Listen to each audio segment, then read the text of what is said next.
ஆடிக்கும் The Chennai Silks இன் தரமான ஆடி பெருமைமிகு ஆடி. இப்பொழுது புத்தம் புது பொலிவுடன் புது ரகங்களுடன் The Chennai Silks தூத்துக்குடியில் ஜூலை 12 முதல் கோலாகல ஆரம்பம்.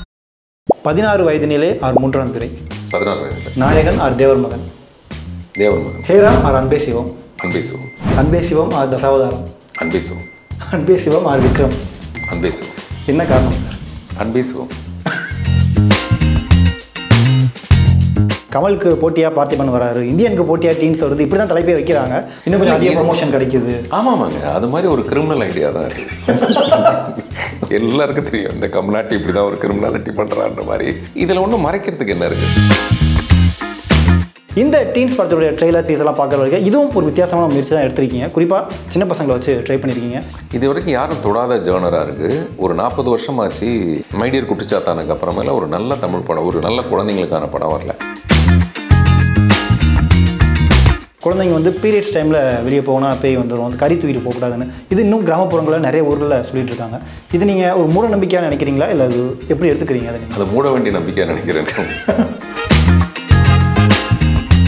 பீரியட்ஸில் இருக்கும்போதும் நான்வெஜ் எடுத்துகிட்டு போகும்போது பேய் வருமா அப்படின்னு ட்ரெயிலரில் பார்த்தீங்கன்னா அடுத்த ஷாட் ஒரு சிரிப்பான். நான் அதை வந்து சர்க்காஸ்டிக்காக கிண்டலாக தான் பண்ணுறேன். பர்சனலாக ஹாரர் அனுபவம் வீட்டுக்கிட்ட ஏதாச்சும் அது அங்கே ஒரு ரூம் பார்த்து எனக்கு பயம் இருக்குது. இப்போ கூட எனக்கு பயம் இருக்குது. இப்போ நான் தனியாகவே படுக்க மாட்டேன் ஒரு ரூமில். நான் பாம்பேயில் ஒரு ஹோட்டலில் தங்கியிருக்கும்போது மேலேருந்து ஃபோன் பண்ணி கேட்டேன், இந்த மாதிரி நான் தனியாக தூங்க மாட்டேன், இங்கே யாராவது ஆட்கள் இருக்காங்களா? அதெல்லாம் நாங்கள் அரேஞ்ச் பண்ண முடியாதுங்க, நீங்கள் தான் அரேஞ்ச் பண்ணிக்கணுன்ட்டாங்க. இல்லைங்க, மேல் யாராவது. ஐயோ நீங்கள் அப்படிப்பட்ட ஆளா அப்படின்னு. உங்களுடைய படங்களில் வந்தக்கூடிய கேரக்டர் நேம் நான் சொல்ல போகிறேன். ஸோ ஒரு 10 கேரக்டர் எடுத்து வந்திருக்கேன். நீங்கள் எத்தனை கரெக்டாக சொல்கிறீங்க அப்படின்றத பார்த்துருவோம். பாரதி கண்ணம்மா, கணேஷ், நீ வருவாங்க, சண்முகம். நெகட்டிவான சில விஷயங்கள் வருது, மீம்ஸ் வருது, ட்ரோல் வருது. ஸோ அந்த மீம்ஸ்லாம் நீங்கள் பார்ப்பீங்களா? பார்க்கும்போது உங்களோட ரியாக்ஷன் என்னவாக இருக்கும்? நம்ம ஏதாவது ஒன்று சொன்னால் அவங்க ஏதாவது முட்டாள்தனமாக சொல்கிறோம், பைத்தியக்காரனை போய் நம்ம என்ன சொல்லணும்? முகம் தெரியாதுங்கிறதுக்காகவே அவன் அப்படி பேசிகிட்டு இருக்கான். அதில் நான் 4 பேரை கூப்பிட்டு பேசுவேன், சார் நான் பயங்கர ஃபேன் சார் அப்படின்னு அப்படியே மாறி போயிடுவாங்க. அங்கே ஒரு முகம், இங்கே ஒரு முகம். ஆமாம், அவங்களுக்கு வந்து முகம் கிடையாது, வெறும் முகமுடி மட்டும்தான். கள்ளச்சாராய இஷ்யூ ஒரு பெரிய சார்ஜ். நீங்கள் கூட ஒரு ட்வீட் போட்டிருந்தீங்க, 10 லட்ச ரூபாய் இதில் கிடைக்குமானா ஏன் கள்ளச்சாராயம் குடிக்கக்கூடாதுன்னு வந்துடக்கூடாது. இல்லை, இதை வந்து கவர்மெண்ட் சப்போர்ட்டே பண்ணக்கூடாதுங்கிறது என்னுடைய விஷயம். எல்லா கட்சியும் ஆட்சி நடத்தும் போது இதே மாதிரி நடந்திருக்கு. இதுக்கு முன்னாடி ஆட்சியிலையும் இதே மாதிரியான கள்ளச்சாராய சாவு நடந்திருக்கு. அப்போ வந்து இன்றைய முதல்வர் அப்போ ஏஞ்சி கேள்வி கேட்டிருக்காரு. அப்புறம் இப்போ எதிர்கட்சி தலைவர் வந்து 10 லட்ச ரூபா பத்தாதுங்க 25 லட்ச ரூபா கொடுங்க அவருக்குன்னு பேசுகிறாரு. ஸோ இது வந்து முழுக்க ஒரு மரணம் அரசியலாக்கப்படுதே தவிர அது நியாயமாக்கப்படல. நடிகர், அரசியல் கட்சி தலைவர் விஜய் அவர்கள், ஸோ அவர் இப்போ கட்சி ஆரம்பித்து அரசியலுக்கு வந்துட்டார். அவர் வந்து தரையில் இறங்கி உட்காந்து இந்த மக்களுக்காக ஏதாவது செய்யணும்னு நினைக்கிற ஒரு பெரிய ரோல்ஸ் ராய்ஸில் போகிறவர் திடீர்னு ஒரு கால்நடையாக தரையாக அப்படியே போய் மக்களுக்கு ஏதோ சேவை செய்கிறேன் அப்படின்னு சொல்லி இறங்கி போகிறதுங்கிறது நான் பார்க்குறது ஏதோ ஒரு பெரிய சாக்ரிஃபைஸ் மாதிரி பார்க்குறேன். One India Tamil film beat நேயர்கள் அனைவருக்கும் வணக்கம். நான் உங்கள் ரஞ்சித் கண்ணன். இந்த ஒரு சிறப்பான நேர்காணலில் நம்மளோட இணைஞ்சிருக்கவர் யார் அப்படின்னு பார்த்தீங்கன்னா, தமிழ் சினிமாவினுடைய ஒரு முக்கியமான இயக்குனர், நாம் எல்லாரும் ரசிக்கக்கூடிய ஒரு நடிகர் மற்றும் தயாரிப்பாளர். அதாவது ஒரு படைப்பை வந்து வித்தியாசமாக பண்ணணும் அப்படின்னு அதுக்காக விடாமுயற்சி எடுத்து நிறைய விருதுகளும் வாங்கின ஒருத்தர் பார்த்திபன் அவர்கள். வணக்கம் சார். வணக்கம். எப்படி ஒன் இண்டியா நேயர்களுக்கு, ஒன் இண்டியா தமிழ் நேயர்களுக்கு என்னுடைய பணிவான வணக்கம். எப்படி சார் இருக்கீங்க? நல்லா இருக்கீங்க? சந்தோஷமாக இருக்கேன். சந்தோஷமாக இருக்கீங்க? பெரிய எதிர்பார்ப்போடு இருக்கேன். இன்னும் 2 நாளில் டெலிவரினா எப்படி ஒரு தாய்க்கு இருக்குமோ அந்த மாதிரி இருக்கேன். கிட்டத்தட்ட தீபிகா படுகோன் மாதிரி இருக்கேன். ஒரு பரபரப்பாகவே இருக்கீங்க கொஞ்சம். ஆமாம், தீபிகா படுகோன்னா பரபரப்பாக இருக்கும். Okay sir. டீம்ஸ் இதெல்லாம் நான் எதிர்பாராது. தீபிகா படுகோன் வரும்னு எனக்கு தெரியவே தெரியாது. பல நேரத்தில் ஏதாவது நம்ம திட்டமிட்டு பேசுகிற மாதிரியே இருக்கும், அப்படிலாம் இருக்காது. நீங்கள் கேட்குற வரைக்கும் எனக்கு தெரியாது, எப்படி இருக்கீங்கன்னு கேட்குற வரைக்கும் தெரியாது. முதல்ல ப்ளூ சட்டை போட்டிருக்கேன்னு சொல்லலாம் நினச்சேன். ஐயோ இது என்னடா அது, அப்படி ஏதாவது தப்பாயிட போகுதுன்னு சொல்லிட்டு அப்புறம் அது தீபிகா படுகோனுக்கு போயிடுச்சு. கமல் சார் பார்த்தோன்னா ஒரு சின்ன ஒரு ரவுண்ட் திஸ் ஆர் தட் அப்படின்னு கமல் சாரோட திஸ் ஆர் தட் அப்படின்ற ஒரு ரவுண்ட். கமல் சாரோடைய படங்கள் நிறைய படங்கள் நீங்கள் பார்த்துருப்பீங்க. உங்களுக்கு பிடிச்ச ஒரு திரைப்படம் என்ன அப்படின்றத இப்போ நான் கேட்க போகிற கேள்வியில் சொல்ல போகிறீங்க. This are that. நான் 2 படங்கள் பேர் சொல்லுவேன், அதில் எது உங்களுக்கு பிடிச்சிருக்க படம் அப்படின்ட்டு. 16 வயதினிலே ஆர் மூன்றாம் பிறை. 16 வயதில். 16 வயதினிலே ஆர் சத்யா. 16 வயதில். ஓகே. 16 வயதினிலே ஆர் நாயகன். நாயகன் ஆர் தேவர் மகன். தேவர் மகன் ஆர் மகாநதி. தேவர் மகன் ஆர் அபூர்வ சகோதரர்கள். அபூர்வ சகோதரர்கள் ஆர் மைக்கேல் மான காமராஜன். மைக்கேல் மான காமராஜன் ஆர் இந்தியன். மைக்கேல் மான காமராஜன் ஆர் ஹேராம். நான் இன்னொரு 4 மைக்கேல் மதனகாம அவனை சொல்ல நினச்சிருந்தேன். ஹேராம் ஆர் அன்பே சிவம்? அன்பே சிவம். அன்பே சிவம் ஆர் விருமாண்டி? அன்பே சிவம். அன்பே சிவம் ஆர் பஞ்சதந்திரம்? அன்பே சிவம். அன்பே சிவம் ஆர் வேட்டையாட விளையாடு? அன்பே சிவம். அன்பே சிவம் ஆர் தசாவதாரம்? அன்பே சிவம். அன்பே சிவம் ஆர் விக்ரம்? அன்பே சிவம். என்ன காரணம் சார்? அன்பே சிவம். அந்த ஒரு காரணம் தானே? அது மட்டும் இல்லை, எனக்கு அந்த ரோல் வந்து அமேசிங் பர்ஃபார்மன்ஸ். அவருடைய நடையிலேருந்து அந்த முகம் சுளிக்கிறதுலேருந்து அப்புறம் அந்த கான்செப்ட் அந்த நேரத்தில் அது தோற்று போச்சுங்கிறது மிகப்பெரிய வருத்தம். பட் அமேசிங்கான ஒரு ஃபிலிம். அன்பே சிவம்லாம் வந்து நீங்கள் எத்தனை வருஷம் கழிச்சு பேசினாலும், இப்போ நம்ம இதில் வந்து ஹேராம் கொஞ்சம் அங்கேயே போயிடுச்சு, மைக்கேல் மதன காமராஜன் நடுவில் போயிடுச்சே தவிர, மைக்கேல் காமராஜன்லாம் எனக்கு மைக்கேல் மதன காமராஜன் வந்து அல்டிமேட். மைக்கேல் மதன காமராஜனா இல்லை தசாதாரம்னா எனக்கு மைக்கேல் மதன காமராஜன். ஓகே. இன்னொரு படம் இருக்குது, இருநிலவுகள்னு ஒரு படம் இருக்குது, உங்களுக்கு தெரியாது, சிங்கரம் சீனிவாசராவ் பண்ணது. ஓகே. அதில் கெட்டப் சேஞ்சே இருக்காது. 2 பேரும் பெல் பாட்டம், 2 பேரும் ஒரே ஹேர் ஸ்டைலு, 2 பேரும் ஒரே செக்டு ஷர்ட்டு, அப்படி தான் இருப்பாங்க. அதில் பர்ஃபார்மன்ஸ்லாம் ஒருத்தர் டாக்டர், ஒருத்தர் பைத்தியம். ஓகே. அதை வச்சுட்டு ஒரு அல்டிமேட் காமெடி. ஜெயசுதாவும் இன்னொருத்தருங்க யாரோ ஒருத்தர், 2 பேர் ஹீரோயின். சொன்ன படம் பார்க்க இருநிலவுகள்னு ஒரு படம் சிங்கிதம் சீனிவாசராவ் டைரக்ட் பண்ணது. அது இந்த அன்பே சிவங்கிறது சீன்ஸாக இருக்கட்டும், டைலாக்ஸு எல்லாமே வேறு லெவல். அது அந்த படத்தையே நம்ம தோக்கடிச்சிட்டு அதுக்கப்புறம் கொஞ்ச நாள் கழிச்சு அதுக்காக வருத்தப்பட்டு இப்போ கல்ட் கிளாஸ்க்குன்னு கொண்டாடிட்டு இருக்காங்க. அந்த மாதிரி அது ஒரு பிரமாதமான படம்.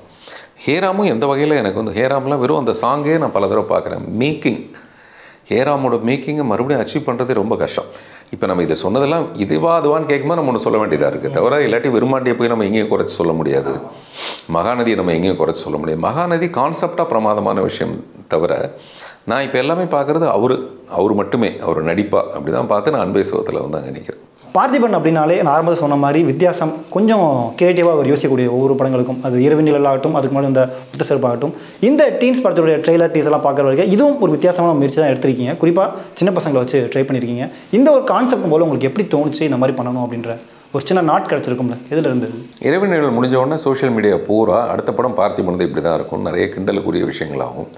நிறைய பேர் வந்து இவர் கல்லை வச்சு எடுப்பார், மண்ணை வச்சு எடுப்பார், ரோடை வச்சு எடுப்பார், ஆளை இல்லாமல் எடுப்பார், அது எடுப்பார், இது கேமரா இல்லாமல் எடுப்பார், அந்த மாதிரிலாம் என்னென்னமோ கிண்டலுக்குரியதாகவும் சிந்திக்க உரியதாகவும் நிறைய விஷயங்கள் இருந்தது.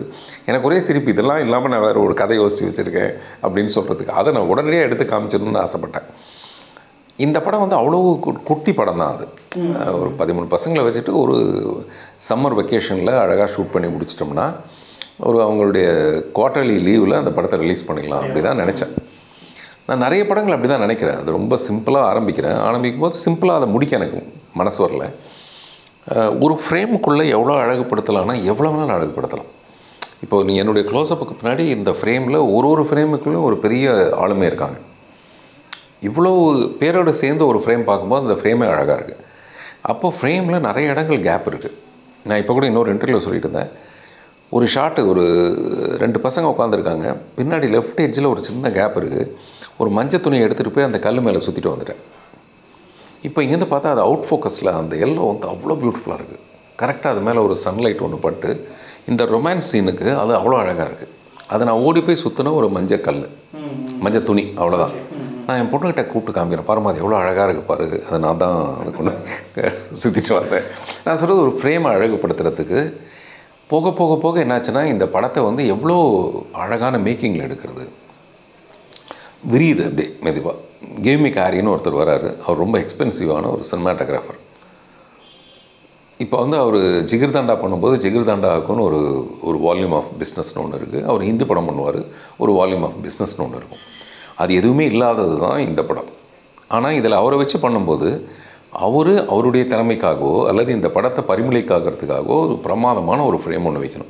அந்த ஃப்ரேமுக்கு தேவையான விஷயங்களை கொண்டு வந்து சேர்க்கணும். இப்படியே ஒன்று ஆடன் ஆகி இமானுக்கிட்ட சொல்லும்போது ஒரு கதையில் ஒரு பாட்டு தான் சொல்லி அந்த பாட்டு 7 பாட்டாக மாறி, நான் சொல்கிறது அங்கேருந்தே விரிவாகிறதுக்கு நிறைய விஷயம் இருக்குது. ஒரு பனித்துளிக்குள்ளே போய் பார்த்தீங்கன்னா மேலே போகிற ஏரோப்ளேன் தெரியும், ஆனால் அது கிட்ட போய் பார்க்கணும். அது வெறும் பனித்துளியாக தான் தெரியும். நீங்கள் அப்படியே பக்கத்தில் போய் பார்த்தீங்கன்னா அது மேலே போகிற ஏரோப்ளேன் நமக்கு தெரியும். அப்போ நீங்கள் கூர்ந்து பார்க்க வேண்டிய ஒரு விஷயம் இருக்குது, ஒன்றுக்குள்ளேயும் கூர்ந்து பார்க்க வேண்டிய ஒரு விஷயம் இருக்குது. அப்போ இந்த படம் ஏன் ஒரு சாதாரண குழந்தைங்க படமாக முடிஞ்சிடணும்? இது ஏன் ஒரு பிரமாதமான படமாக, ஒரு ஹாலிவுட் லெவலுக்கு ஒரு படமாக இருக்கக்கூடாது அப்படின்னு மெதுவாக இந்த பட்ஜெட்டெல்லாம் உடைச்சி அதுக்குள்ளே போய் நிறைய விஎஃப்எக்ஸ் வேலைகள். அது இன்னும் சொல்லப்போனால் இந்த படத்தில் விஎஃப்எக்ஸ்னு இவங்கெல்லாம் என்ன நினச்சிட்ருக்காங்கன்னே தெரியாது. க்ளவுட்ஸை நான் சேர்த்துருக்கேன். படம் பூரா க்ளவுட்ஸ் சேர்த்துருக்கேன். நான் ஷூட் பண்ணும்போது அவ்வளோ க்ளவுட்ஸ் இல்லை. ஓகே. க்ளவுட்ஸ் வந்து ஒரு கேரக்டராக தெரியுது. நான் இப்போ சொன்ன ஃப்ரேம் மாதிரி அழகாக இதில் கால்வாசி தரையும் அதுக்கு மேலே ஒரு பகுதி இந்த பசங்க நிற்கிற இடம், பின்னாடி பூரா ஸ்கை தெரியுது. ஸ்கை எம்டியாக இருக்கிறதுக்கு பதிலாக ஸ்கையில் வந்து அது ஒரு பெயிண்டிங் மாதிரி, அங்கே ஒரு பெயிண்டிங் வரைய முடியும்னா அது மேகங்களால் தான் முடியும். அது ஏன் நம்ம செய்யக்கூடாதுன்னு படம் பூரா செஞ்சுருக்கேன். அதுக்கு எவ்வளோ செலவாகும்னு யாருக்குமே தெரியாது. ஒரு படம் பூரா 2 மணி நேரம் அதோட பெயிண்டிங் ஃபுல்லாக இருக்கிற மேகம் பூரா அப்படி. அப்போ யாருக்கு தெரியும் இந்த படம் வந்து இவ்வளோ பெரிய பட்ஜெட்டில் எடுக்கப்பட்டதுன்னு யாருக்கு தெரியும்? யாருக்கும் தெரிய வேணாம், எனக்கு தெரியும். மக்கள் ரசிக்கும்போது தனித்தனியாக டிக்கெட் வாங்க மாட்டாங்க. இப்போ கல்கின்ற ஒரு படத்தை பார்த்தீங்கன்னா ஆரம்பத்துலேருந்து கடைசியில் அவங்க சென்சார் சர்டிஃபிகேட்டை மட்டும்தான் விட்டாங்க, மீதி எல்லா இடத்துலையும் பிரம்மாண்டம். அப்படி பண்ணுற படங்களுக்கு பக்கத்தில் தான் இப்போ இந்தியன் மாதிரி ஒரு பிரம்மாண்டமான படத்துக்கு பக்கத்தில் தான் என் படம் வரப்போகுது. 2 பேருக்கும் ஒரே டிக்கெட்டு தான். அதை தான் நான் எப்படியாவது உடச்சி அது ஒரு 100 ரூபா ஆகிக்கணும்னா ஒரு நியாயமாக இருக்கும். அந்த படத்துக்கு 192 ரூபா டிக்கெட்னா பரவாயில்ல, அதுக்கு இன்னும் நீங்கள் 500 ரூபான்னு சொன்னால் கூட ஃபுல் ஆகிடும். அப்போ தான் நம்ம என்ன பண்ணலாம், சரி ஓகே நமக்கு வந்து ஒரு 100 ரூபான்னு சொன்னோம்னா தான் இதுக்கு ஜனங்க வருவாங்க அப்படிங்கிற மாதிரியான நிறைய விஷயங்கள். அதனால் முதல்ல சின்ன படம்னு ஆரம்பித்து அது ஒரு பெரிய படமாக அந்த மாறி போச்சு. ஸோ உங்கள்கிட்ட நான் ஒரு கேள்வி ரொம்ப நாள் கேட்க நினச்சிட்ருக்கேன். அதாவது நீங்கள் நினச்சா இப்போ இருக்க ட்ரெண்டுக்கு ஏற்ற மாதிரி ஒரு கமர்ஷியல் படம் பண்ணிடலாம், லைக் உள்ளே வெளியே மாதிரி நீங்கள் படம் பண்ணலாம். ஆனால் இந்த மாதிரி நான் வித்தியாசமாக தான் படம் பண்ணணும், இந்த மாதிரி என் ஒர்க்கு க்ரியேட்டிவாக தான் இருக்கும் அப்படின்ட்டு எந்த ஒரு விஷயம் உங்களை தடுக்குது இந்த மாதிரி கமர்ஷியலுக்குள்ளே வர விடாமல்? உள்ளே வெளியே 2ன்னு என்கிட்ட ஒரு கதை இருக்குது. அட்டகாசமான படம் பூரா கிளப்புற மாதிரி ஒரு படம். அதை பற்றி நாங்கள் பேசும்போது என்ன வருதுன்னா அதில் வந்து கொஞ்சம் அடல்ட்ரி விஷயங்கள் நிறைய இருக்குது. ஒரு பார்ட்டியில் எல்லோரும் உட்காந்து தண்ணி அடிச்சுட்டு பேசுகிறாங்க அப்படின்னு ஒரு சீக்வன்ஸ் தான் அந்த படமே. அப்போது கொஞ்ச நேரத்துக்கு அப்புறம் நம்ம எல்லாருமே கொஞ்சம் நிர்வாணமாக பேச ஆரம்பிச்சிடும், உண்மைகள் பேச ஆரம்பிச்சிடும், யதார்த்தமாக பேச ஆரம்பிச்சிடும். அதில் வந்து நிறைய விஷயங்கள் இருக்கும். இப்போ நம்ம இரவு நிலையில் எடுக்கப்பட்ட விஷயங்கள் நான் ரொம்ப புனிதமாக நினச்ச நிறைய அந்த நியூடிட்டின்னு ஒரு விஷயமே கூட அது வேறு மாதிரி அசிங்கமாக பேசப்பட்டது. அப்போது என் கூட தமிழரசன் ஒருத்தர் இருக்கார், அவர் சொன்னார், இப்போ நமக்கு இது வேணுமா, அது வேண்டாம் விட்டுருங்களேன், அது ஒரு பெரிய கமர்ஷியலாக சொல்லி வச்சு அடிக்கிற ஒரு படம், அது வேண்டாம், அதை விட்டுடுங்க, நம்ம அப்புறம் பண்ணிக்கலாம். ஏன்னா ஒரு சாதாரண விஷயத்தையே இவங்க பெருசுப்படுத்திட்டாங்க, அப்போ நம்ம ஏன் இந்த படம் பண்ணக்கூடாது அப்படின்னு சொல்லிட்டு தான் நான் இதுக்குள்ளே போகிறேன். அப்புறம் இந்த கதை என்ன ரொம்ப இது வரைக்கும் யாரும் தொடாத ஜேர்னராக இருக்குது. ஒரு 40 வருஷமாச்சு மைடியர் குட்டிச்சாத்தானுக்கு அப்புறமேல ஒரு நல்ல தமிழ் படம், ஒரு நல்ல குழந்தைங்களுக்கான படம் வரல. அப்புறம் இது ஒரு நல்ல ஹாலிடேக்கான படமாக இருக்கும் இப்படி நம்ம அந்த நேரத்தில் நினைக்கிறோம். அது வந்து வேறு ஒரு இடத்துல மாட்டுது. ஸோ இப்படி உள்ளே வெளியே எப்போ வேணாலும் பண்ணலாம், நம்ம இந்த முடிச்சுட்டு கூட பண்ணலாம். ஸோ நான் எப்போ வேணாலும் ஒரு கமர்ஷியல் படம் பண்ணலான்னு நினச்சிக்கிட்டு நடுவில் இந்த மாதிரி ஒரு படம் பண்ணிகிட்ருக்கேன். இது கமர்ஷியலாக வெற்றி அடையுன்ற நம்பிக்கையோடு தான், இல்லாட்டி இந்த கூட்டத்தில் நான் வரமாட்டேன். இந்த ட்ரைலர் பார்த்த அளவுக்கு கிட்டத்தட்ட எங்களுக்கு வந்து ஒரு ஹாரர் அந்த மாதிரி தான் ஜானதாக இருக்குது. உண்மையாக அந்த மாதிரி தானா இல்லை இதுக்குள்ளே அதையும் தாண்டி புனிதமானது? ஓகே. இல்லை உங்களுக்கு பர்சனலாக எதுவும் ஹாரர் அனுபவம் இருக்கா சின்ன வயசுலேருந்து இப்போ வர? ஏதாவது நான் ஒரு படம் கூட பார்த்தது கிடையாது. இல்லை பர்சனலாக ஹாரர் அனுபவம் வீட்டுக்கிட்ட ஏதாச்சும் அது அங்கே ஒரு உருவம் பார்த்து? எனக்கு பயம் இருக்குது, பயம். இப்போ கூட எனக்கு பயம் இருக்குது. இப்போ நான் தனியாகவே படுக்க மாட்டேன் ஒரு ரூமில். ஓகே. யார்கிட்ட சொன்னால் சிரிப்பாங்க. அந்த நிறைய இன்சிடென்ட்லாம் இருக்குது. நான் பாம்பேயில் ஒரு ஹோட்டலில் தங்கியிருக்கும்போது மேலேருந்து ஃபோன் பண்ணி கேட்டேன், இந்த மாதிரி நான் தனியாக தூங்க மாட்டேன், இங்கே யாராவது ஆட்கள் இருக்காங்களா, நம்ம ஊர் ஆட்கள் இருக்காங்களான்றதுக்காக கேட்டேன். அதெல்லாம் நாங்கள் அரேஞ்ச் பண்ண முடியாதுங்க, நீங்கள் தான் அரேஞ்ச் பண்ணிக்கணுன்ட்டாங்க. இல்லைங்க மேல் யாராவது அப்படின்னு. ஐயோ நீங்கள் அப்படிப்பட்ட ஆளா அப்படின்னு. அப்புறம் நான் போய் இறங்கி போய் கிச்சனில் நம்ம ஆளுங்க யாராவது சென்னையில் இருந்து வரவங்க இருக்காங்க பார்த்தா ஒரு பையன் வேலை செஞ்சுட்டு இருந்தார். எத்தனை மணிக்கு டியூட்டி முடியும்னா 2 மணிக்கு அப்படின்னாரு. அப்புறம் 2 மணிக்கு நான் வந்து வர சொல்லி என்னுடைய அது சூட் ரூம் மாதிரி, நான் இந்த ரூமில் படுத்துட்டுருப்பேன், அங்கே வந்து அவர் படுத்துட்டுருப்பார். ஸோ அந்த மாதிரி தான். அதனால் தனியாகவே என்னால் படுக்க முடியாது. அது ஆக்சுவலாக பேய் பயம்னு சொல்ல முடியாது, எனக்கு அந்த மாதிரி ஒரு பழக்கமே கிடையாது. நான் அந்த ரூமில் படுத்துருக்கேன்னா இங்கே யாரோ ஒருத்தர் ஹாலில் இருக்கணும், அப்படி தான் எனக்கு ஒரு பழக்கம். ஆனால் இப்போ வர வர தனிமைக்குள்ளே நான் போயிட்டே இருக்கேன். மெதுவாக ஒரு ட்ராவலிங் ஒன்று நடந்துகிட்ருக்கு. முந்தி நான் எப்போவுமே கூட்டத்தோடு இருப்பேன். ராத்திரி 12 மணி வரைக்கும் அசிஸ்டன்ஸோட 1 மணி வரைக்கும் பேசிட்டு, இப்போ வந்து நான் இப்போ இந்த பேட்டி முடிஞ்சோன்னா அவங்க தனியாக உட்காந்துருக்கேன்னு சொல்கிற மாதிரி ஒரு நிலைக்கு வந்திருக்கேன். ஓகே. ஒரு நல்ல மாற்றமாக தெரியுது. தனிமை விரும்பியாக கொஞ்சம் மாறிக்கலாம்.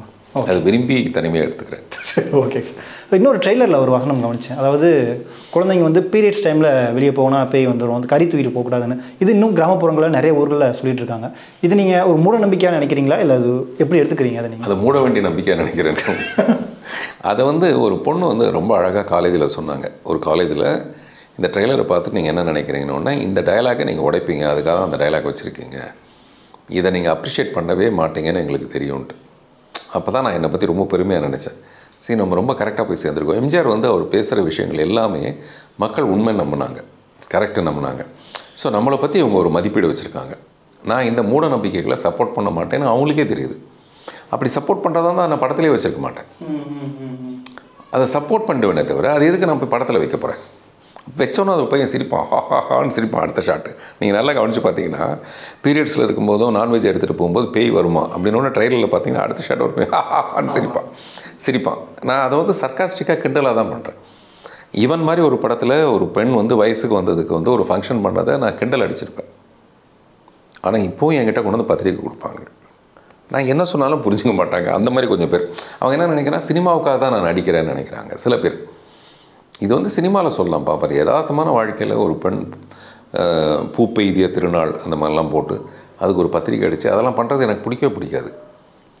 நம்ம வளர்ச்சி அடையணுமே தவிர இன்னும் போய் கிராமப்புறத்தில் இருக்கிற மாதிரியான ஒரு விஷயங்களோடவே நம்ம போயிட்டு அதனால தான் ஆணவ கொலை, அடுத்தவனை கொலை பண்ணுறது, அந்த கொலைக்கு பின்னாடி ஒரு பயங்கர வீரம் இருக்கிறதா நினைக்கிறது, 20 வருஷம் காத்திருந்து வெட்டுறது, ஒரு பெரிய அரசியல் தலைவரை வாசல்லையே வெட்டி தீக்கிறது, எவ்வளோ வயலன்ஸ். நாடு வந்து மெதுவாக எங்கேயாவது ஒரு இடத்துல ஒரு அமைதியை நோக்கி நடக்கணுமே தவிர. ஆனால் இதெல்லாம் யாருன்னு பார்த்தீங்கன்னா மறுபடியும் பாவப்பட்ட ஜீவன்களாக இருப்பானுங்க. அவன் எய்தவன் யாரோ இருப்பான், ஆளுக்கு 10 லட்ச ரூபா கொடுக்குறேன்னா அவங்க போய் பண்ணுவாங்க அந்த வேலையை.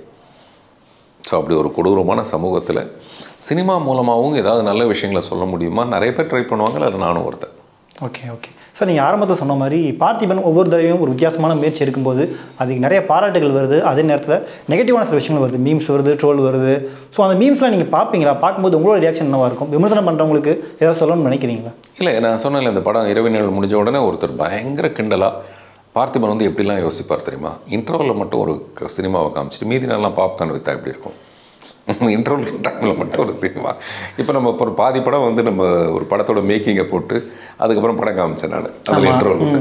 இப்படி பண்ணுற ஒரு பிகினிங்கும் எண்டும் பாப்கார்ன் விற்றுட்டு நடுவில் மட்டும் அந்த டைமில் மட்டும் ஒரு படம் காமிச்சா எப்படி இருக்கும்? அப்புறமேல கேமராவும் இல்லாமல் படம் தான் எடுத்தோம். அப்புறம் இதை எடுத்தாப்புல அவர் கண்டினியூஸாக பண்ணி காமிச்சார். நானும் என் பொண்ணெல்லாம் பயங்கரமாக சிரிக்கிறேன். என்ஜாய் பண்ணுறீங்க? அது வந்து எனக்கு என்ஜாய் பண்ணுற மாதிரி இருக்கிற புத்திசாலித்தனத்தை நம்ம மதிக்கலாம், ரசிக்கலாமே தவிர சும்மாவதி இவர் வந்து அவார்டுக்காகவே இவருக்கு 2 அவார்டு கொடுங்கப்பா அப்படின்னு ஏதோ ஒன்றெல்லாம் போடுவாங்க. நம்ம ஏதாவது ஒன்று சொன்னால் அவங்க ஏதாவது முட்டாள்தனமாக சொல்கிறவனை பைத்தியக்காரனை போய் நம்ம என்ன சொல்ல முடியும்? ஆனால் அவனுக்கு முகம் தெரியாதுங்கிறதுக்காகவே அவன் அப்படி பேசிகிட்டு இருக்கான். அதில் நான் 4 பேரை கூப்பிட்டு பேசுகிறேன், ஃபோனில் நம்ம ஆளுங்களை விட்டு கூப்பிடுங்க அவருன்னு சொல்லிட்டு அப்புறம் பேசினா, சார் நான் பயங்கர ஃபேன் சார் அப்படின்னு அப்படியே மாறி போயிடுவாங்க. அங்கே ஒரு முகம், இங்கே ஒரு முகம். ஆமாம், அவங்களுக்கு வந்து முகம் கிடையாது, வெறும் முகமுடி மட்டும்தான். பல பேர் வந்து முகம் நினச்சி மறந்து போயிட்டாங்க. அது இந்த முகமுடியோட கெட்ட வார்த்தைகளை அதில் எழுதிக்கிட்டு அது வந்து எல்லா பெரிய நடிகர்களோட ஃபேன்ஸும் அப்படி இருக்காங்க. ஆனால் அந்த ஃபேன்ஸுன்னு போட்டிருக்காங்க. எனக்கு என்னென்னா, இது இந்த நடிகர்கள் வந்து அவங்களுடைய இந்த ரசிகர் மன்ற தலைவர் மூலமாக கூப்பிட்டு வச்சு இப்படி நீங்கள் உண்மையிலே ரசிகராக இருந்தீங்கன்னா இந்த மாதிரியான ஸ்டேட்மெண்ட் வரக்கூடாது. எதிர்ப்பு வேறு, அவங்களுடைய மறுப்பை சொல்கிறதெல்லாம் வேறு. ஆனால் வார்த்தைகள் பிரயோகம் இருக்குது பார்த்தீங்களா, அது வந்து அதுக்கு ஒரு நாகரிகம் இருக்கணும். இல்லைனா இது யாரை போய் சேருதுன்னா அந்த நடிகர்களை போய் சேருது. நான் அதில் மேலே பார்க்குறேன், இவருடைய ரசிகர்னு அவர் போட்டிருக்காரு.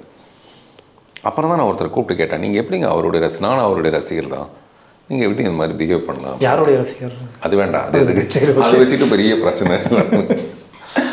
நீங்கள் ரொம்ப புத்திசாலித்தனமாக டக்குன்னு போட்டு இதுதான் உங்களுக்கு ஒரு ஹெட்லைனாக கிடச்சிடும். தம்ப்நெயில். Okay sir. அதே மாதிரி இப்போ ரீசெண்டாக வந்து நிறைய இயக்குநர்கள், உங்களையும் சேர்த்து நிறைய இயக்குநர்கள் இண்டஸ்ட்ரியில் கலக்கிட்டு இருக்காங்க.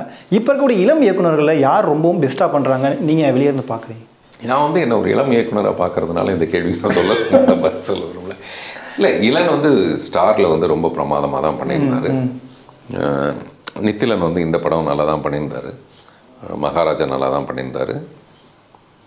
நிறைய பேர் ரொம்ப டேலண்டடான ஆட்கள் தான். நமக்கு வந்து அந்த டேலண்ட் மட்டும் வற்றாது, அது வந்துக்கிட்டே இருக்கும். இன்னும் சொல்லப்போனால் நீங்கள் வந்து சபைக்கு வந்தவங்களை பற்றி தான் பேசிகிட்டு இருக்கீங்க. சபைக்கு வராத எவ்வளோ டேலண்ட்ஸ் இருக்குது.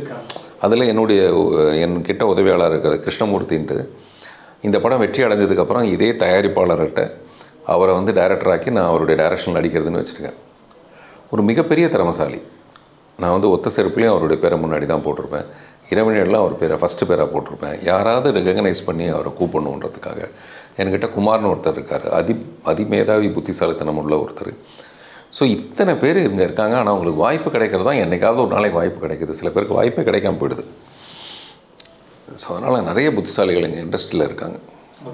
டீன்ஸ் படம் வந்து ஏற்கனவே 3 ரிலீஸ் டேட் தாண்டி தான் இப்போ ரிலீஸ் ஆகுது, அதுவும் இந்தியன் படத்தோட சேர்ந்து. அதாவது இதுக்கு முன்னாடி ரிலீஸ் ஆனதை விட ரிலீஸ் ஆன அந்த டேட் தவிர இப்போ இந்தியன் டூட வரும்போது கொஞ்சம் அதிகமாக பேசப்படுது. கமலுக்கு போட்டியாக பார்த்திபன் வராரு, இந்தியனுக்கு போட்டியாக டீன்ஸ் வருது, இப்படி தான் தலைப்பே வைக்கிறாங்க. ஸோ இது ஒரு வகையில் உங்களுக்கு பாசிட்டிவாக மாறிடுச்சுன்னு எடுத்துக்கலாமா? இன்னும் கொஞ்சம் அதிக ப்ரமோஷன் கிடைக்குது. ஆமாங்க, அது மாதிரி ஒரு கிரிமினல் ஐடியா தான் இருக்குது. அதெல்லாம் ரொம்ப மரியாதையாக யோசிச்சாலாம் கிடையாது. இது ஒரு கிரிமினாலிட்டின்னு தெரியும், எல்லாருக்கும் தெரியும். இந்த கம்நாட்டி இப்படி தான் ஒரு கிரிமினாலிட்டி பண்ணுறான்ற மாதிரி. இதில் ஒன்றும் மறைக்கிறதுக்கு என்ன இருக்குது? அவங்க படம் வரும்போதே நம்ம படத்தை பற்றியும் பேரலாக வரத்துக்கு நான் 19th ரிலீஸ் பண்ண என்னுடைய டிஸ்ட்ரிபியூட்டருக்கும் எனக்கும் பெரிய பிரச்சனை வந்து இதுதான். அவர் சொல்கிறாரு, சார் நீங்கள் 19th வந்தால் நீங்கள் தான் சார் கிங்கு, நீங்கள் தான் சார் அங்கே வந்து ஹீரோ, அது ஏன் நீங்கள் இதோட ஒட்டி அவங்க சொல்கிறது வந்து இதையே ஒட்டிக்கிட்டு வரீங்க, நீங்கள் செகண்டரி ஆகிடுறீங்கல்ல. நான் சொன்னேன், கமல் சாருக்கு அப்புறமேல நான் செகண்டரிங்கிறது எனக்கு ஒன்றும் பெரிய வருத்தம் இல்லை. நான் வந்து இன்றைக்கி வந்து யாரோ ஒரு ஹீரோ, இன்றைக்கி வந்து யாரோ ஒரு டைரக்டர், அவருக்கும் கீழே நான் செகண்டரியாக இருக்கேன்ற மாதிரி நான் நினைக்கல. அப்போ கூட அந்த படத்தை போட்டியாக பார்ப்பேனே தவிர இதில் ஏதோ நம்மளுடைய வீக்னஸ் மாதிரியோ இல்லாட்டி அதெல்லாம் நினைக்க மாட்டேன். அதனால் கமல் சாருக்கு அடுத்த லெவலில் தம்பி ராமையெல்லாம் எனக்கு கருப்பு கமல்ஹாசன் தான் கூப்பிடுவார். ஓகே, அந்த மாதிரி நிறைய பேருக்கு அந்த மாதிரி விஷயம் இருக்குது. அவரும் சினிமாவில் சம்பாரிச்சதை சினிமாவில் போடுவார், புதுசாக நிறைய விஷயங்களை அவர் ட்ரை பண்ணுவார். அவர் ட்ரை பண்ணால் அது புதிய விஷயங்களே கிடையாது. அந்த மாதிரி தான் நானும் என்னுடைய லெவலுக்கு சின்னதாக நான் ட்ரை பண்ணுறேன். அவருமே இந்த சினிமாவில் சம்பாரித்து இவ்வளோ பெரிய கொள்ளையாக பணம் எடுக்கணும்னு அவர் நினச்சதே கிடையாது. ஆனால் அவருக்கு தான் ஒரு விக்ரம்னு ஒரு படம் ஒன்று வந்து அவருடைய லெவல்லையே மாற்றிச்சு. அதுக்கு எவ்வளோ பெரிய தவம் இந்த சினிமாவில் அவர் பண்ண தவம். அந்த மாதிரி எல்லா நடிகருக்கும் ஒரு படம் வரும் அப்படின்னாங்க. அது டீன்ஸாக கூட இருக்கலாமான்னு நினச்சிட்டு. சார் இப்போ ரீசெண்டாக நான் இந்த இந்தியன் 2 மட்டும் கனெக்ட் பண்ணல, இப்போ விக்ரமே கனெக்ட் பண்ணிட்டீங்க. Okay sir. சார் இப்போ ரீசெண்டாக வந்து இந்த கலாச்சார இஷ்யூ ஒரு பெரிய சார்ஜ், நீங்கள் கூட ஒரு ட்வீட் போட்டிருந்தீங்க. பொதுவாக வெஸ்டர்ன் கண்ட்ரீஸ்லாம் அந்த ஒரு கேன்சர் கல்ச்சர் அப்படின்னு சொல்லுவாங்க. அதாவது ஒரு பிரபலம் வந்து தங்களுடைய கருத்துக்களை பொது வழியில் சொல்லும்போது அவருடைய ரசிகர்களே அதுக்கு எதிர்மாறாக பேசுகிறது. அதே மாதிரி இப்போ நீங்கள் கலாச்சார விஷயத்துக்கு ஒரு ட்வீட் போடும்போது கூட அப்போ அவங்க குடும்பத்தை என்ன பண்ணுவாங்க, நீங்கள் இப்படி பேசலாமா அப்படின்ட்டு உங்களுக்கும் நிறைய கமெண்ட்ஸ் வந்தது. ஸோ அந்த ஒரு கல்ச்சர் வந்து இங்கேயும் கொஞ்சம் அதிகமாக பரவிட்டு இருக்குன்னு நினைக்கிறீங்களா? எனக்கு தெரிஞ்ச உலகம் பூரா மனிதனுடைய இயல்பு ஒரே மாதிரி தான் இருக்குது. நான் ஒரு விஷயத்தை ஒரு பொது வெளியிலேருந்து ஒரு பொதுவான ஒரு விஷயமாக பார்க்குறேன். கள்ளச்சாராயம் காய்ச்சறது தப்பு, அதை சப்போர்ட் பண்ணுறது இன்டைரக்ட்லி ஆர் டைரக்ட்லி தப்பு. ஒருத்தன் வந்து இப்படி செத்து போயிட்டான்னா நம்மகிட்ட இன்சூரன்ஸுக்காக எத்தனை பேர் வந்து செத்துருக்காங்கலாம் கணக்கு இருக்குது. இன்சூரன்ஸ் பணம் தனக்கு வரும்ன்ட்டு அதை வச்சு நான் ஒரு கதை கூட பண்ணியிருக்கேன். ஒரு உண்மை சம்பவம் கூட ஒன்று இருக்குது. தன்னுடைய கணவன் இறந்து போயிட்டான்னு சொல்லிட்டு இன்சூரன்ஸுக்காக கிளைம் பண்ண ஒய்ஃபு அவங்க கேட்டிருக்காங்க, எப்படி எங்களுக்கு ப்ரூஃப் இல்லாமல் எப்படி அப்படின்னு ஒன்று. புருஷனோட கை மட்டும் எனக்கு அந்த தண்ணியில் கிடச்சிதுன்னு கையை கொண்டு வந்து காமிச்சிருக்காங்க. அது முடிஞ்சது, இன்சூரன்ஸ் கிடச்சிருச்சு. கிடச்சதுக்கப்புறமேல நைட் அந்த வீட்டுக்கு வேறு ஒருத்தன் வந்துட்டு போயிருக்கான். ஆனால் அக்கம் பக்கத்து வீட்டில் பேசி ஒரு நாளைக்கு பிரச்சனையாகி போய் அவனை பிடிச்சி பார்த்தா புருஷன். ஆமாம், இது வந்து இது நிஜமாக நடந்த ஒரு விஷயம். இதை வச்சு அப்படியே படமே பண்ணலாம். கடலுக்கு போனவன் காணோம் திரும்பி வரலன்னு சொல்லி அவங்க வேணும்னு ஒன்று புருஷனோட கையை வெட்டி கொண்டு போய் காமிச்சு அதை அவங்க அக்செப்ட் பண்ணிக்கிட்டு அவங்க பணத்தை கொடுத்துட்டாங்க. கொடுத்ததுக்கப்புறமா இங்கே நம்ம ஒரு சொசைட்டியில் பெரிய பிரச்சனை, அடுத்த வீட்டுக்குள்ளே யார் நுழையிறான்னு பார்க்குறதுக்கு அவனை கண்டுபிடிச்சி பார்த்தா அவன் தான் புருஷன். அப்புறம் மறுபடியும் அவங்கள வந்து அரெஸ்ட் பண்ணாங்க, அந்த பணத்தை திரும்பி கேட்டாங்க. இந்த மாதிரி ஒரு விஷயம் இருக்குது. ஸோ நெசசிட்டி எப்படியா இருக்குன்னா, புருஷனை கொண்டாவது அவ்வளோது அவன் கையை வெட்டியாவது கொஞ்சம் பணத்தை கொண்டு வந்து வச்சுக்க முடியுமான்னு பார்க்குறது. அது யார்? தன்னுடைய பொண்ணு கல்யாணத்துக்கு. இப்படி இருக்கும்போது ஒரு 10 லட்ச ரூபாய் இதில் கிடைக்குமானா ஏன் கள்ளச்சாராயம் குடிக்கக்கூடாதுன்னு வந்துடக்கூடாது இல்லை? இதை வந்து கவர்மெண்ட் சப்போர்ட்டே பண்ணக்கூடாதுங்கிறது என்னுடைய விஷயம். பரிதவிக்கிற குடும்பம்லாம் நாடு பூரா இத்தனை கோடி பேர் பரிதவிச்சுட்டு தான் இருக்காங்க. நம்ம அவங்களுக்கு எல்லாத்துக்கும் ஒட்டுமொத்தமாக ஒரு நல்லது செய்யணும். அதை விட்டுட்டு இது வந்து எனக்கு அங்கீகரிக்கப்படியே இல்லை, எனக்கு அக்செப்டன்ஸாக இல்லை. ஸோ நான் என்னுடைய கருத்தை நான் தைரியமாக சொல்கிறதுக்கே இங்கே ஒரு பெரிய பிரச்சனை. எப்படி நீங்கள் இந்த மாதிரி சொல்கிறீங்க அப்படின்றாங்க. இது வந்து ஆளுங்கட்சிக்கு எதிர்ப்பாக நான் சொல்கிறதுன்னு இல்லை. அப்படி பார்த்தா எல்லா கட்சியும் ஆட்சி நடத்தும் போது இதே மாதிரி நடந்திருக்கு. இதுக்கு முன்னாடி ஆட்சியிலையும் இதே மாதிரியான கள்ளச்சாராய சாவு நடந்திருக்கு. அப்போ வந்து இன்றைய முதல்வர் அப்போ ஏஞ்சி கேள்வி கேட்டிருக்காரு. அப்புறம் இப்போ எதிர்கட்சி தலைவர் வந்து 10 லட்ச ரூபா பத்தாதுங்க 25 லட்ச ரூபா கொடுங்க அவருக்குன்னு பேசுகிறாரு. ஸோ இது வந்து முழுக்க ஒரு மரணம் அரசியலாக்கப்படுதே தவிர அது நியாயமாக்கப்படலை, அதுக்கு தீர்வு இல்லை. நான் சொல்கிறேன், அந்த குழந்தைங்களை அப்படியே நைஸாக கூட்டிகிட்டு போய் படிக்க வச்சிடலான்றேன். திருட்டுத்தனமாக நம்ம எவ்வளோ விஷயம் செய்யணும். ஓட்டுக்கு பணம் கொடுக்குறோம், திருட்டுத்தனமாக தானே பண்ணுறோம். அந்த மாதிரி அவங்க வீட்டுக்கு போய் எப்படியா அந்த குழந்தைங்க கூட்டிகிட்டு போய் நல்லா படிக்க வச்சு அவங்களுக்கு ஒரு வாழ்க்கை கொடுக்கலாம். அதை பிரபலப்படுத்த வேண்டாமே. அப்போ உடனே நம்மகிட்ட எகிருவாங்க, இதுக்கு ஒரு அரசியல் சாயம் பூசிக்குவாங்க. சில நேரத்தில் என்ன ஒரு திமுக காரன்னு பேசுவாங்க, சில நேரத்தில் பிஜேபின்னு பேசுவாங்க. அந்த மாதிரி நிறைய நான் பிஜேபியில் சேர போகிறேன்னு ஒரு சில வருஷத்துக்கு முன்னாடி நாளைக்கு ஒரு அத்வானி வராரு, அத்வானி முன்னிலையில் ஒரு சேர போகிறேன், நீங்கள் வேணால் பாருங்கள் அப்படின்னு சொல்லிகிட்டே இருந்தாங்க. நான் அதை சிரிச்சிட்டே பார்த்தேன். அந்த மாதிரி நிறைய விஷயங்கள் அந்த மாதிரி நான் சொல்கிறது எந்த கருத்தை வேணால் நம்ம முன்வைக்கலாமே தவிர வார்த்தை பிரயோகம் மட்டும் அதில் கெட்ட கெட்ட வார்த்தைகளும் அருவருப்பாக இருக்குது. அவங்களுடைய அபிப்பிராயம் என்னென்னா நம்ம இதுலேருந்து விலகி போயிடணுங்கிறது தான் அவங்களுடைய விஷயம். டப்புன்னு நம்ம அசிங்கப்படுத்திட்டோம்னா இந்த அசிங்கத்துக்கு அவங்க இப்போ எனக்கு என்னாச்சுன்னா அது பழகி போச்சு. சரி, இது வந்து என்னுடைய கேரக்டரை என்ன அசாசின் பண்ணுறது கிடையாது, இது உன்னுடைய கேரக்டரை நீயே அசாசின் பண்ணிக்கிற, நீ யாருங்கிறது உனக்கே பொது வெளியில் போடுற. உனக்கு 10 பேருக்கு அது ஃப்ரெண்ட்ஸுக்கு தெரியுங்களே, அந்த பேரில் நீ தான் இருக்கேன்னு உனக்கு தெரியுங்களா? அப்போ உன்னை எவ்வளோ கேவலமாக நினைப்பாங்க. உங்கள் நண்பர்னு சொல்லலாம், உங்கள் தம்பின்னு சொல்லலாம், நடிகர், அரசியல் கட்சி தலைவர் விஜய் அவர்கள். ஸோ அவர் இப்போ கட்சி ஆரம்பித்து அரசியலுக்கு வந்துட்டார். ஸோ சினிமாவுக்கு ஒரு வெற்றிடம் ஏற்பட்டிருக்கு அப்படின்னு சொல்லப்படுது. அதே மாதிரி அவருடைய அரசியல் பாதை எப்படி இருக்கும் நீங்கள் நினைக்கிறீங்க? அவருடைய ஃப்யூச்சர் எப்படி இருக்கும்னு? எனக்கு ஆருடம் தெரியாது ஒன்று. ரெண்டாவது, அவருடைய எண்ணத்தை நான் ரொம்ப மதிக்கிறேன். அது ரொம்ப பெரிய விஷயம் நினைக்கிறேன். எனக்கு ஒரு வசதி வந்ததுன்னா இந்த வசதிக்கு கீழே என்னால் போக முடியாதுன்னு நினைப்பேன். உதாரணத்துக்கு இப்போ நான் வந்து ஆட்டோவில் கூட போயிட்டுருக்கேன். ஆனால் இப்போ என்னால் பஸ்ஸில் ஏறி போக முடியாது. பஸ்ஸில் ஏறி போகிறதுல மற்றவங்களுக்கும் கொஞ்சம் இடைஞ்சல் இருக்குது, நமக்கும் கொஞ்சம் இடைஞ்சல் இருக்குது. அதனால் பஸ்ஸில் போக முடியாதுன்னு நான் நினைப்பேன். அவர் வந்து தரையில் இறங்கி உட்காந்து இந்த மக்களுக்காக ஏதாவது செய்யணும்னு நினைக்கிற ஒரு பெரிய ரோல்ஸ் ராய்ஸில் போகிறவர் திடீர்னு ஒரு கால்நடையாக தரையாக அப்படியே போய் மக்களுக்கு ஏதோ சேவை செய்கிறேன் அப்படின்னு சொல்லி இறங்கி போகிறதுங்கிறது நான் பார்க்குறது ஏதோ ஒரு பெரிய சாக்ரிஃபைஸ் மாதிரி பார்க்குறேன். நீங்கள் சொல்கிற மாதிரி அதுக்கே கீழே 200 கோடி விட்டாருன்னு சொல்கிறீங்க, அவர் 2500 கோடிக்கு ஆசைப்படுறாரா அப்படின்னு போடுறானுங்க. இது இந்த ஆங்கிள் நான் பார்க்கவே கிடையாது. நீங்கள் வெறும் 200 கோடி தானே சொல்கிறீங்க, அதுதான் 2000 கோடி நீங்கள் தான் நினைக்கிறேன். ஐ திங்க் ஆமாம், நான் தான் போட்டேன். இந்த கள்ளச்சாராயம் நல்லச்சாராயம் மாதிரி தான் அதுவும் போடுறேன். எனக்கு எதெல்லாம் நியாயம்னு படுதோ நான் யார்கிட்டையும் காசு வாங்கிட்டு அதை பண்ணல. தருண் ஆதர்ஷார் ஒருத்தர் பணம் கொடுத்தா இத்தனை லட்சம் கொடுத்தா அவர் ஒரு ட்வீட் போடுவார். அந்த மாதிரி நான் போடல. நான் பணம் வாங்கிட்டு இந்த படம் நல்லா இருக்குன்னு போடல, இல்லை இந்த படம் வாங்கிட்டு இந்த படத்தை பற்றி நான் ஒரு விளம்பரப்படுத்தலை.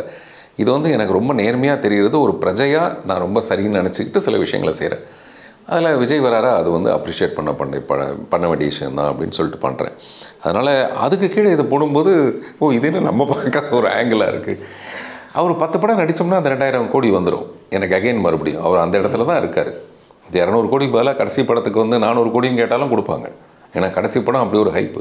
அப்புறம் கூட மாறிக்கலாம், இல்லைங்க கொஞ்ச நாள் கழிச்சு நான் அரசியல் வரேங்கன்னு சொல்லிட்டு கூட அவர், ஏன்னா அவருக்கு இளம் வயசு தான், அவர் வந்து இன்னும் நிறைய டைம். ஆமாம். அதனால் எனக்கு தெரிஞ்ச அரசியலுக்கு வர்றது 50-50 இருக்குமோன்னு நான் சந்தேகப்பட்டேன் இந்த 50 இயர்ஸில். ரொம்ப சீக்கிரமாக வரும். நம்ம வழக்கமாக நம்ம அரசியல் தலைவர்கள் எல்லாம் ரொம்ப வயசானவங்களாக இருப்பாங்க. அவர் ரொம்ப சாமாக ரொம்ப இளமையாக இருக்கார். இந்த எண்ணம் வந்து சின்ன வயசுலேயே வர்றது பாராட்டுக்குரியது.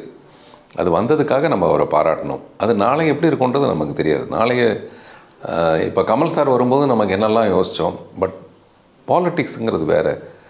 அது வந்து போலுக்கு போகும்போது அது வேறையாக இருக்குது. எலெக்ஷனுக்கும் போது அங்கே வேறு ஒன்று பிரச்சனைகள் நடக்குது. சிரஞ்சீவி வந்து அங்கே போயிட்டு எனக்கு அவர் நல்ல நண்பர். சிரஞ்சீவி வந்து நிறைய அழுகுன முட்டை எடுத்து அடித்ததெல்லாம் சொல்கிறாரு. நான் யார் எவ்வளோ பெரிய சூப்பர் ஸ்டார் மெகா ஸ்டார்னு சொல்லுவாங்க, அங்கே போனால் வேறு மாதிரியான ஒரு விஷயத்தை பார்க்க வேண்டியதாக இருக்குது அப்படின்னு. ஸோ இதெல்லாம் நமக்கு வந்து அவருக்கும் விஜய்க்கும் அது சொல்லப்பட்டிருக்கும். இதெல்லாம் தெரிஞ்சு புரிஞ்சு நம்ம வந்து ஒரு விஷயத்துக்குள்ளே இறங்கணும்னா எனக்கு தெரிஞ்சு அதில் நல்ல எண்ணம் மட்டும்தான் இருக்கும்னு எனக்கு தோணுது. ஒரு பெரிய ராஜா போய் மந்திரிக்கிட்ட சொல்லிட்டே நாட்டில் எவ்வளோ பேர் நல்லவங்க இருக்காங்கன்னு போய் பார்த்துட்டு வான்னு ஒரு மந்திரிக்கிட்ட சொல்கிறாங்க. அவர் போய்ட்டு வந்து சொல்கிறார், சார் எல்லாமே ரொம்ப நல்லவங்களாக இருக்காங்க ராஜா அப்படின்றாரு. இன்னொரு மந்திரிக்கிட்ட சொல்கிறாரு, நீ போய் நாட்டில் எவ்வளோ பேர் கெட்டவன் இருக்கான்னு போய் பார்த்துருவாங்க, எல்லாமே மோசவங்க, படு மோசமானவங்க இருக்காங்க அப்படின்றது இந்த மந்திரியோட பாயிண்ட் ஆஃப் பர்செப்ஷன். அப்படி என்னுடைய பர்செப்ஷனில் நான் எல்லாத்தையும் நல்லதாக பார்க்குறேன். விஜய் வந்தார்னா நல்லது, அதனால் உடனே திமுகவுக்கு எதிராக அப்படிலாம் நான் பார்க்கல. இது யாருமே வந்து அப்படியே காலம் பூரா நம்மளே தான் வாழ்ந்துட்டு இருக்கணும்னு ஒன்றும் அவசியம் இல்லை. அப்படி தான் அரசியலுங்கிறது மாறி மாறி மாறி மாறி கை மாறி ஒருத்தர்கிட்ட போய்கிட்டே இருக்கும். நல்லவங்க வரட்டும், நல்லது பண்ணுறவங்கள, ஆனால் அவங்க பண்ணாதப்போ அதை விமர்சனம் பண்ணுற ஆளாகவும் நானாக தான் இருப்பேன். அப்போ இதே மாதிரி நல்ல சாவு கள்ளச்சாவுன்னு நான் சொல்ல முடியாது. அதனால் நல்ல விஷயங்களை வரவேற்போம். ஒரு சின்ன உங்களுடைய மெமரி பவரை நான் டெஸ்ட் பண்ணுற மாதிரி சின்னதாக ஒரு செக்மெண்ட். அதாவது உங்களுடைய படங்களில் வரக்கூடிய கேரக்டர் நேம் நான் சொல்ல போகிறேன். ஸோ ஒரு 10 கேரக்டர் எடுத்து வந்திருக்கேன், நீங்கள் எத்தனை கரெக்டாக சொல்கிறீங்க அப்படின்றத பார்த்துடலாம். கஜேந்திரன். உள்ளே வெளியெல்லாம் அவன் பேர் வந்து கஜேந்திரன், ஆனால் கஜான் கூப்பிடும். Okay, correct. பாரதி. பாரதி கண்ணம்மா. கணேஷ். நீ வருவாயினா. கரெக்ட். முத்துராமன். ஞாபகம் இல்லை. சரி, ஓகே, லாஸ்ட்டாக சொல்லலாம். சண்முகம். அழகி. ACP Vikram Lakshmanan. ACP Vikram Lakshmanan. ACP Vikram Lakshmanan ஞாபகம் இல்லை. நிறைய போலீஸ் படம் நடிச்சதுனால ஞாபகம் இல்லை. சரி, ஓகே. கிள்ளி வளவன். நான் 400 கோடி தான். ஓகே. செங்கோடன். செங்கோடன். அம்புலி. சூப்பர். அழகப்பன். என் படம் தான். புள்ளக்குட்டிக்காரன். இல்லை, புள்ளக்குட்டிக்காரன்லாம் அதுலேயும் அழகப்பன் தான். ஓகே, நான் பார்த்தது வேறு படம். Okay, last Venkatakrishnan. வெங்கடகிருஷ்ணன் ஞாபகம் இல்லை. குடைக்குள் மலை. ஓ, ஓகே. நீங்கள் மிஸ் பண்ணது ஒன்று முத்துராமன், வெற்றி கொடிகட்டு. வேறு ஏசிபி விக்ரம் லட்சுமணன் வந்து மாஸ். மாஸ் மறந்து போகிறதுல ஞாபகம் இருக்குது, நியாயம் இருக்குது, எனக்கு அது தெரியல. அதே மாதிரி இந்த படம் எனக்கு அம்புலி இல்லாமல் ஞாபகம் இருக்கிறது பெரிய விஷயந்தான். இது எப்படி மறந்தான்னு தெரியல. சரி, சூப்பர் சார். சரி, ரொம்ப நேரம் ரொம்ப அழகாக பேசுனீங்க. உங்களுடைய அனுபவங்களை ஷேர் பண்ணிட்டு ரொம்ப நன்றி சார். மிக்க நன்றி, மிக்க நன்றி. நம்ம சென்னை சில்க்ஸின் பெருமை மிகு ஆடி சேல். தரமான ஆடி,